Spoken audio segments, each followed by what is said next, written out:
नमस्कार मंडळी, कसे आहात सगळे? आजच्या या भागात तुम्हा सर्वांचं मनपूर्वक स्वागत. आज तुमच्या समोर एक अतिशय सुंदर कविता घेऊन आलेली आहे. या कवितेचं शीर्षक आहे हळद उन्हाची. श्रीयुत सदानंद शांताराम रेगे यांची ही एक अतिशय सुंदर कविता. श्रीयुत रेगे हे इंग्रजी विषयाचे प्राध्यापक होते. त्यांचे काही कविता संग्रह म्हणजे अक्षरवेल, गंधर्व असे अनेक कविता संग्रह त्यांचे प्रसिद्ध झालेले आहेत. चंद्र सावली कोरतो हा त्यांचा एक गाजलेला कथासंग्रह सुद्धा प्रसिद्ध झालेला आहे. याशिवाय त्यांनी परकीय नाटकांची भाषांतरं सुद्धा केलेली आहेत. ही कविता, ज्याचं शीर्षक हळद उन्हाची, ही कविता अक्षरवेल या त्यांच्या काव्यसंग्रहातनं घेतलेली एक अतिशय सुंदर कविता आहे. दुपारचं रणरणतं ऊन आणि त्या उन्हामध्ये हे ऊन जेव्हा पसरतं तेव्हा आपल्या नजरेसमोर कोणती कोणती मनोहर दृश्य आपल्याला बघायला मिळतात याचं अतिशय सुंदर चित्रण या कवितेमध्ये अतिशय सोप्या शब्दांमध्ये श्रीयुत रेगे यांनी केलेलं आहे. ऐकूया हळद उन्हाची ही कविता. खरं म्हटलं तर ही कविता 3री-4थीत असताना अभ्यासक्रमाला होती, पण त्यावेळी ही कविता फक्त मार्क मिळवायचे आणि अभ्यास करायचा या दृष्टीनंच पाहिली गेली. अर्थात त्या वयामध्ये या कवितेचं सौंदर्य कळण्या इतकी बुद्धी आणि ते वयही नव्हतं. आज पुन्हा जेव्हा मी ही कविता वाचली तेव्हा मला खूप प्रकर्षाने या कवितेचं जे सौंदर्य आहे ते जाणवलं. तुमच्या पुढे मांडायचा एक छोटासा प्रयत्न. ऐकूया हळद उन्हाची. झाडांच्या शेंड्यांवरती हळद उन्हाची खळखळते.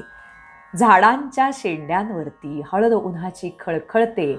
वाऱ्याच्या पंखांवरती पिंपळ पालवी सळसळते. वाऱ्याच्या पंखांवरती पिंपळ पालवी सळसळते. होडीच्या शिडावरती एक पाखरू किलबिलते. होडीच्या शिडावरती एक पाखरू किलबिलते.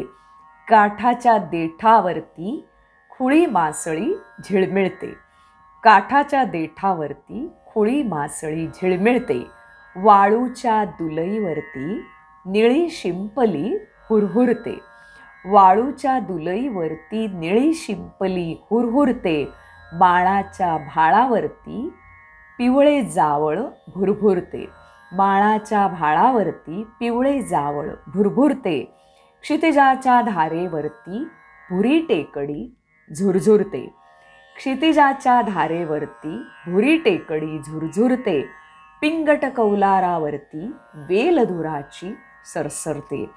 पिंगट कौलारावरती वेलधुराची सरसरते. पाण्याच्या पाठीवरती वर्तुळ लाडिक थरथरते. पाण्याच्या पाठीवरती वर्तुळ लाडिक थरथरते. स्वप्नांच्या वाटेवरती मनात काही शिरशिरते. स्वप्नांच्या वाटेवरती मनात काही शिरशिरते. या कवितेचा मला जाणवलेला अन्वयार्थ तुमच्या समोर सोप्या शब्दात मांडायचा प्रयत्न करते. आशा करते तुम्हाला ऐकायला आवडेल. श्रीयुत रेगे असं म्हणतात, झाडाच्या शेंड्यांवरती हळद उन्हाची खळखळते. पिवळ्या धम्मक रंगाचं, हळदी रंगाचं हे ऊन आणि ही उन्हाची हळद जणू काही झाडांच्या शेंड्यांवर म्हणजे उंच वरती खळखळते आहे.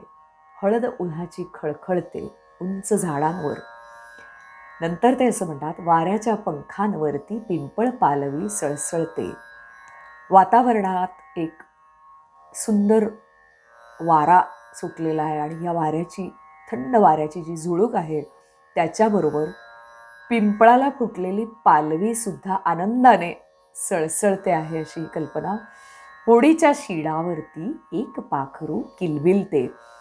दूर पाण्यात एक शिडाची होडी आपल्याला दिसते आणि त्या शिडावरती बसलेलं एक पाखरू आनंदाने या दुपारच्या उन्हात किलबिलताना दिसत आहे. काठाच्या देठावरती खुळी मासळी झिळमिळते.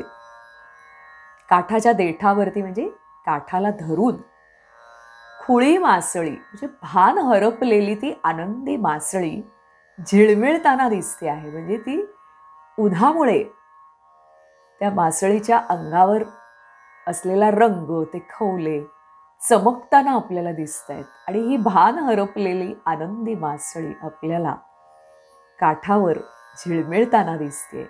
वाळूच्या दुलईवरती निळी शिंपली हुरहुरते.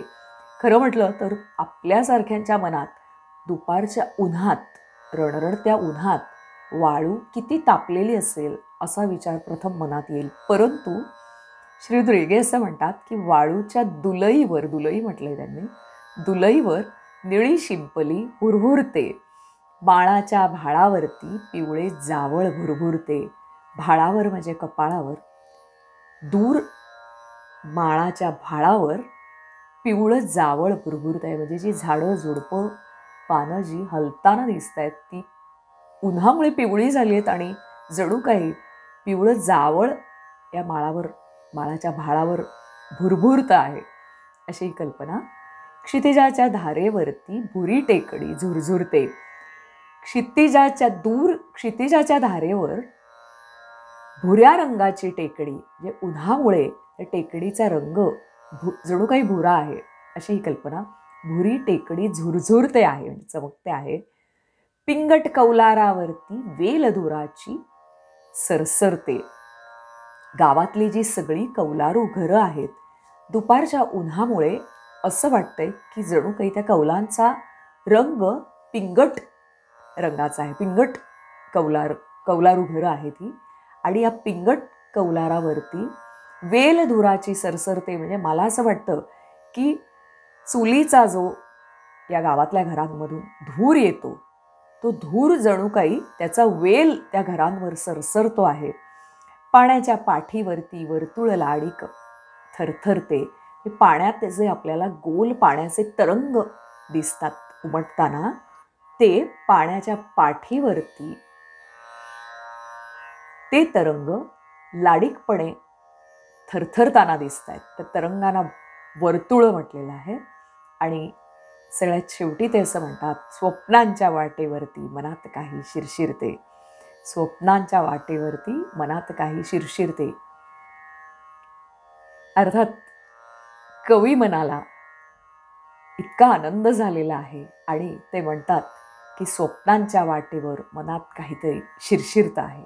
जे हा आनंद या दुपारच्या उन्हाचा आणि ह्या दृश्याचा, या निसर्गाचा जो आनंद कवी मनाला जाणवतोय, त्याला त्यांनी म्हटलंय की मनात काही शिरशिरते.